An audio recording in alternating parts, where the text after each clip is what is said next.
Another typical example where you're going to have to do a calculation, then from the calculation classify what type of EMR you have.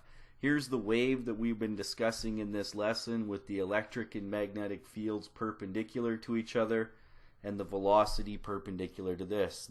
Doesn't say whether the electric field is in the Y direction or magnetic field in the X, and it doesn't matter. What's important is that they are perpendicular and the velocity is perpendicular to those two. So what we're given here and what we need to know in this question is what one wavelength is. One complete wavelength would be from when this whole cycle goes from all the way up, all the way down, and back. So that's one wavelength. And we know the time for one wavelength in this case. So the period in this case is going to be 10.0 times 10 to the negative 6 seconds. That's all we're given. Because it's an EMR wave, we also know that its speed is 3.0 times 10 to the 8 meters per second. Well, since we need wavelength, we can start with this formula, formula 1. Velocity equals frequency times wavelength. So the wavelength will be equal to the velocity divided by the frequency.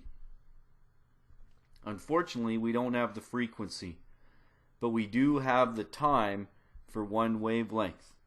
So we have a second formula here that tells us the period equals 1 over f. So we can go and find frequency. Frequency equals 1 over the period. And what we can do to make this one single formula, substitute 2 into 1, and then we'll do the calculation.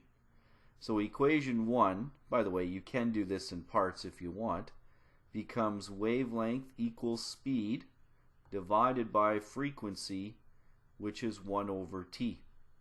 And if you simplified that one step further, I'm just going to put this over on the edge here, the wavelength will be equal to c times the period. Dividing by a fraction means to multiply by its reciprocal. So if we put the numbers in, 3.0 times 10 to the 8 times the period for one wavelength, 10.0 times 10 to the negative 6 seconds, should give us a wavelength in this case 3 to the exponent 8 times 10 to the exponent negative 6 should get a wavelength of 3,000. So 3.0 times 10 to the 3 meters. That is a very long wavelength. And the longest type of wavelength we have are radio waves.